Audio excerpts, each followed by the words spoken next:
Boa tarde, pessoal. Eu sou a Marília Nobre, aluna do terceiro ano da Univesp, e estou aqui para ajudar um pouquinho mais aí na nossa disciplina da educação matemática.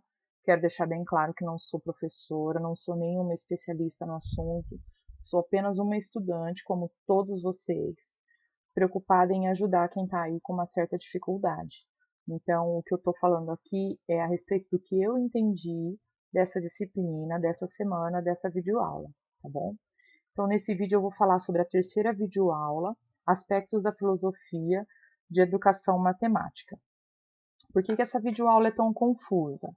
Porque ela vai citar aspectos da filosofia da educação matemática e da filosofia matemática. Então, a filosofia da educação matemática, ela é constituída por aspectos da filosofia da matemática e da filosofia da educação. Então, a perspectiva da filosofia da educação é sempre olhar para o lado do ponto de vista daquele que aprende, ou seja, o ponto de vista do aluno.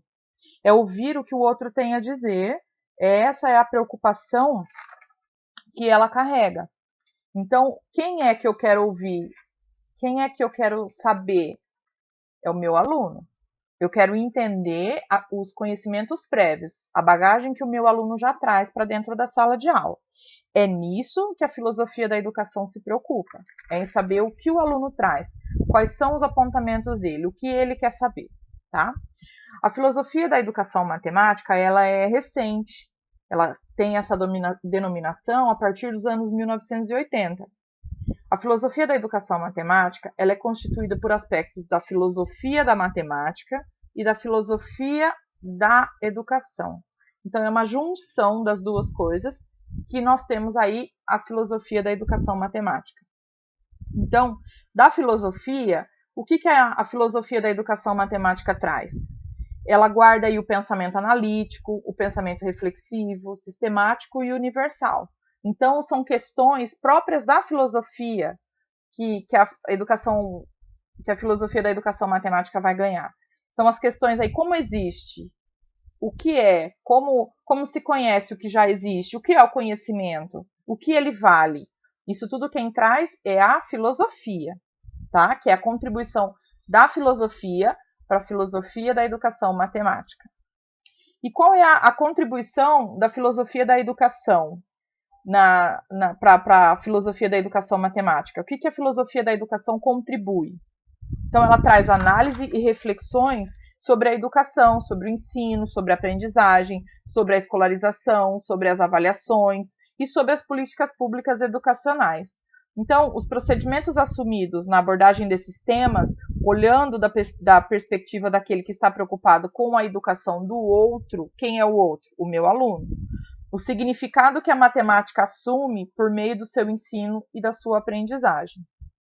Então, essa é a preocupação da filosofia da educação. A preocupação é com o aluno, com a aprendizagem dele, como essa matemática chega até ele, qual é o significado que esse aluno consegue ter da matemática no seu cotidiano, na sua realidade, tá?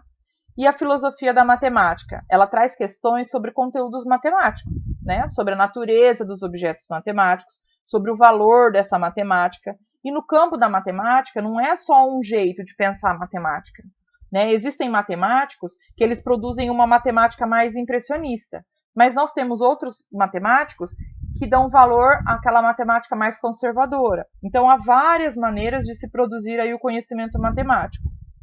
A filosofia da educação matemática, ela traz diversas bagagens das outras filosofias, como eu acabei de explicar. Para formar a filosofia da educação matemática, nós pegamos um pouquinho da própria filosofia e um pouquinho da filosofia da educação. Então, ela tem diferentes posturas, diferentes pressupostos. E aí ela tem uma análise crítica e reflexiva das propostas e ações educacionais relativas ao ensino e aprendizagem da matemática. Por quê? Onde que a matemática pode ser ensinada? Somente no ambiente escolar? Não. A matemática ela pode ser ensinada, ela pode ser produzida em várias instituições públicas, inclusive na família, inclusive nas ruas. Marília, mas como que a matemática vai ser ensinada de repente na família, em casa? Quando você vai fazer um bolo e você chama o seu filho e pede para ele, filho, separe os ingredientes para a mamãe. Eu preciso de 3 ovos, 1 xícara 250 ml de leite, querendo ou não, já é uma aula de matemática, porque você vai ter que explicar para ele o que é ml, o que é 300 gramas, o que são 2 ovos. Se for uma criança muito pequenininha, ela não vai conseguir saber aí em relação à quantidade. Ou talvez ela até saiba a quantidade, 2 ovos. Eu tenho 2 balas, mas de repente ela não consegue quantificar, ela consegue quantificar, mas não consegue enumerar, ainda não é capaz de escrever o número. E nisso ela já está adquirindo aí o conhecimento matemático. Ela já consegue quantificar. Filho, quantos anos você está fazendo? Conta para tia quantos anos você vai fazer no seu aniversário. 2. Então ele já tem aí um conhecimento matemático. E esse conhecimento matemático não dependeu da escola. Ele foi trazido de dentro de casa, da família. Na rua, como é que uma criança vai adquirir conhecimento matemático na rua, Marília? Bom, quando a criança vai brincar, por exemplo, de amarelinha, ela vai ter que ter noção de que lá os quadrados, os retângulos que ela está desenhando para sua brincadeira, para sua amarelinha, é claro que ninguém vai estar desenhando uma amarelinha e vai estar falando, olha, isso daí é uma forma geométrica, isso aí. Não, mas é uma forma. Querendo ou não, a criança vai ter que conhecer esse tipo de desenho para poder fazer a amarelinha, para que a brincadeira aconteça. E depois ela vai ter que numerar 1, 2, 3, 4, enfim, até formar toda a brincadeira. Então também é um conhecimento matemático que está sendo adquirido na rua, não é dentro da sala de aula, tá? A aprendizagem matemática, então, ela acontece em várias circunstâncias, nas instituições, na família, na rua, não só na escola. E pensar nessas ações de um modo crítico, reflexivo, é o campo da filosofia da matemática, da educação matemática. Então, como eu posso incentivar? Como eu posso pedir para que os pais propiciem isso para os filhos? Dando esse tipo de exemplo. E é justamente nessa ação crítica, reflexiva, que a filosofia da educação matemática vai agir. Então, a filosofia da educação matemática, ela acontece nessa relação entre a teoria e a prática. Qual é a teoria, Marília? Aquilo que os teóricos, aquilo que os estudiosos trouxeram para a gente, que é o que a gente está tendo contato agora, com os professores, com os estudiosos da educação matemática. E o que é a prática? É quando eu estou lá na sala de aula e falo numa reunião de pais. Pais, incentivem os seus filhos a fazer a lista do mercado, incentivem os seus filhos a fazerem um bolo, para eles conhecerem as receitas, para eles saberem a quantidade, noção de medida. Isso é a teoria e a prática. O professor ganhou a teoria, ele entende, ele sabe quais são os principais autores de livros matemáticos, mas ele também está transferindo isso para a prática, para a realidade, para o cotidiano de cada aluno seu. E o filósofo, ele olha o que está acontecendo na prática, e aí ele vai teorizar sobre isso, né? Depois que ele teoriza, ele retorna para a prática. Então eu vou dar um exemplo bem prático. Vamos supor que um teórico, um filósofo, vai sentar lá no fundo da sua sala de aula e ele vai prestar atenção, ele vai observar a sua aula. E aí, no final, ele vai embora e ele vai chegar na casa dele e vai escrever, vai procurar outros pensadores, vai fazer toda uma teoria a respeito daquela sua prática. Quando ele tiver um resultado pronto, ele volta para falar com você. Então, ele foi, assistiu a sua prática, teorizou sobre isso e ele volta para te dar um retorno. Ele volta para a prática, para que você melhore a sua aula. Então, essa retroalimentação entre a teoria e a prática, né, nos momentos instanciais aí que ocorrem o ensino e a aprendizagem. Então, é justamente nisso, na teoria e na prática, na junção desses dois, é que vai ocorrendo aí essa aprendizagem da filosofia da educação matemática. E aí nós temos a respeito aqui da linguagem matemática. Vários professores relatam a dificuldade que os alunos têm de interpretar o problema, de entender. Eles leem o enunciado do problema e não sabem se a conta é, professor, eu tenho que somar? Professor, eu tenho que multiplicar? Ou eu vou dividir aqui? Ele não consegue nem saber, nem interpretar o que está sendo pedido no problema. Então, a linguagem matemática, existem sim as linguagens específicas, porque ela não é apenas oral e nem escrita, ela é gestual e pictória. Então, a linguagem matemática, ela se dá em contextos, tanto na sala de aula, né, quanto várias formas de comunicação, mas ela também circula em grupos restritos. Quais são esses grupos restritos? São as pessoas que estudam matemática. E aí, dentro desse grupo restrito, tem várias formas de ações específicas, é uma linguagem mais cifrada. Por exemplo, se a gente pegar aí um grupo de PMs, por exemplo, da Polícia Militar, eles têm uma fala própria, que uma pessoa que não tem nenhum tipo de contato com esse mundo, de repente não consiga entender as cifras que eles usam, digamos assim. Da mesma maneira, se aí juntar 5, 6 professores de matemática, eles vão falar a respeito de coisas de geometria, de álgebra, de grandezas e medidas, eles vão falar uma linguagem mais específica deles que conhecem, que já estudaram. Da mesma maneira que se juntar aí várias professoras, elas também têm um linguajar pedagogicamente falando, que outras pessoas que são de fora dessa área também não vão conhecer. Então, a linguagem matemática fala disso, né? Ela é a linguagem específica do matemático. E para que ela é utilizada? Para divulgar as ações dos matemáticos. E aí ela divulga todo o processo, Marília? Não. Os matemáticos, eles estudam, eles montam, eles têm todo um processo, mas é só divulgado o resultado. E quando o professor está na sala de aula, ele trabalha com a matemática produzida por outro profissional, que é o teórico, que é o matemático, que é o autor do livro didático, de repente. No caso, é o matemático. E o campo educacional, ele não precisa que se comunique a ideia matemática produzida, né? Ele tem que fazer sentido para aquele que aprende. Então, vai resolver eu explicar para o meu aluno, olha, para chegar nesse resultado aqui, existiu um senhor, um teórico, um matemático que estudou, que rascunhou, que perdeu noites de sono. Não, não resolve. Eu quero explicar para o meu aluno apenas o resultado daquilo, de como chegou naquilo. Esse é o resultado. Olha, agora nós vamos aplicar ele na sua vida, para que você aprenda e tenha um significado para você do que é a matemática. É essa aprendizagem na prática que tem que ser levado para a vida do aluno. É isso que ele tem que aprender. E compreender essas diferentes formas é central para a filosofia da educação matemática. Então, existem várias formas de aparecer a linguagem matemática, tanto na produção do matemático, quanto na atuação daquele que pratica a aprendizagem dentro da sala de aula, que é o professor. Então, o professor de matemática, ele também vai ter contato com essa linguagem específica do matemático. Ele também vai ter que aprender algumas coisas, algumas falas, algumas palavras que são próprias da matemática. E essa questão aí é importante para a filosofia da educação matemática. E aí depois nós vamos falar sobre os discursos matemáticos científicos. Então, esses discursos, ele comunica um estado nascente, como eu expliquei, ele vai falar que está nascendo aí, de repente, um teorema. Mas ele vai criar um texto dizendo, olha, estamos estudando aí um novo teorema. É um estado nascente daquele conhecimento. E a função desse texto, desse discurso matemático, é simplesmente divulgar que está nascendo aí um conhecimento.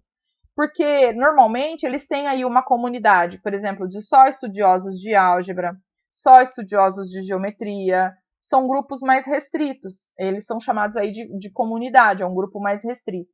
Então, esses grupos estão produzindo um conteúdo matemático. Tá? Eles se reúnem aí e aí depois é só divulgado o resultado e não todo o processo. Eles costumam usar um texto para divulgar o conhecimento nascente e depois só o resultado. E essa comunicação é plural. Como é isso? É uma comunicação para várias pessoas, para atingir várias pessoas. Não só aquele grupinho ali matemático que eles têm. E aí trabalha-se com uma matemática já solidificada. O que é isso? É aquela matemática mais conservadora, porque a função do texto em matemática é a aprendizagem, né? E aí os grupos, eles não são só os especializados. Por quê? Nós, por exemplo, não somos um grupo especializado em matemática, nós seremos pedagogos. Nós vamos trabalhar com a matemática para ensinar crianças? Sim. Mas nós não seremos professores específicos de matemática. Nossa área de formação é outra. E mesmo assim, nós teremos contatos com a matemática. E a matemática, ela produzida pelo matemático, ela vai deslizar do campo de ensino para o campo da aprendizagem. E é esse deslizamento aí, essa retroalimentação, que é importante para a filosofia da educação matemática. É isso que ela investiga e que ela estuda. E aí os textos, tanto científicos quanto os textos didáticos, eles são higienizados. Eu achei muito engraçada essa palavra, né? Eles são enxugados aí, eles são higienizados, porque eles não problematizam os caminhos que o matemático percorreu para chegar até aquele resultado. Ele simplesmente vai apresentar um resultado pronto. O texto matemático ele é essencial para caracterizar o discurso científico da matemática, tanto quanto o pedagógico. O que é isso, Marília? É o livro didático. Então, ele é essencial tanto para o matemático quanto para o professor. E o lugar privilegiado para a manifestação da língua, né, dessa linguagem matemática formal, é o livro didático também. É um lugar privilegiado. Porque você pega um livro didático de matemática, tem do começo ao fim uma linguagem matemática. Porque ele tem todo um estilo, ele tem toda uma gramática, tem os símbolos próprios, todos voltados para a matemática. E é importante entender na formação do professor uma certa concepção. Em outro vídeo, na videoaula da primeira semana, o segundo videoaula, vai falar a respeito das concepções de ensino. E é importante para o professor entender qual é a concepção de ensino em que aquela escola, em que aquele universo que ele trabalha atualmente se encaixa. Qual é a concepção que se manifesta naquilo que ele está trabalhando, para ele conseguir também perceber quais são as contradições. Qual é o foco dele? O meu foco está na aprendizagem, o meu foco está no processo de aprendizagem, o meu foco está no aluno.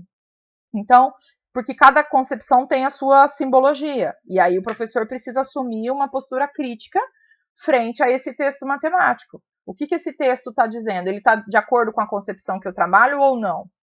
Tá? Então é muito importante que o professor, dentro da sua formação, também conheça a concepção daquilo que ele está trabalhando. E a prática pedagógica da matemática, ela carece ser contrária ao conservadorismo. O que é isso? A matemática, ela não é uma ciência isolada, ela é uma ciência humana. Então, não basta dizer que a matemática ela parou no mundo, ela parou no tempo, e nada daquilo, aqui a matemática é imutável. Não, a matemática ela precisa dessas relações da sociedade, então ela é culturalmente, historicamente construída. Então, a todo momento, quando a gente convive com outras pessoas e tem essas relações cotidianas, a gente está fazendo matemática. Eu costumo dizer assim, você pode pegar um exemplo, quando você vai fazer um empréstimo, por exemplo, qual é a taxa de juros? Opa, isso aí é matemática da minha realidade. Ah, se eu lembrar um pouquinho mais, na escola eu estudei taxa de juros, como é que funciona esse negócio? Eu vou fazer uma compra, olha, eu quero pagar esse produto à vista. Tudo bem, eu vou te dar então 10% de desconto. Opa, eu consigo fazer essa conta desse valor? Quanto é que eu vou pagar então, se ele me der 10% de desconto? Isso é a prática matemática na vida. Então precisa ser contrária ao conservadorismo. Não é só aquela matemática de anos atrás, daquilo lá de trás que nunca muda, que nunca, não, muda sim, conforme forem tendo as relações aí na sociedade, conforme a cultura vai mudando, conforme a história vai mudando. E aí a crítica maior em relação às exigências daquelas provas rigorosas. Porque a produção do ensino e aprendizagem da matemática, será que não é possível outra forma de ensinar matemática? Só com aquela memorização, com aquela série de exercícios repetitivos e sempre com aquela prova medonha, onde as pessoas têm medo até de falar, vou fazer prova de matemática. Ai, meu Deus, não existe uma outra forma de se aprender matemática, de se ensinar matemática de uma forma que seja prazerosa, que seja marcante na vida do seu aluno? Então, porque a matemática, ela não é só eurocêntrica, né? Ela não é só centrada na Europa, a gente precisa trazer ela mais próximo do aluno aqui, na realidade que ele vive, no nosso Brasil, no nosso estado, na nossa cidade, na nossa escola. Então, pensar em outros referenciais, que não só esse referencial da racionalidade, quer dizer, daquilo que 2 e 2 são 4, e eu não vou explicar porquê, você memoriza, você decora e pronto, como é a matemática europeia, como é isso que eles propõem. Então, a ideia da filosofia da educação matemática não é dar receitas prontas, não é dar diretrizes, e sim colocar em evidência a sensibilização para essas problemáticas do campo da educação matemática. Então, a intenção da filosofia da educação matemática é trazer, é aproximar o aluno do conhecimento matemático, é levar a matemática para dentro da casa do seu aluno, é fazer com que a matemática tenha significado na vida dessa criança. Eu espero que eu tenha ajudado, e essa foi a terceira aula da primeira semana da disciplina de Educação Matemática.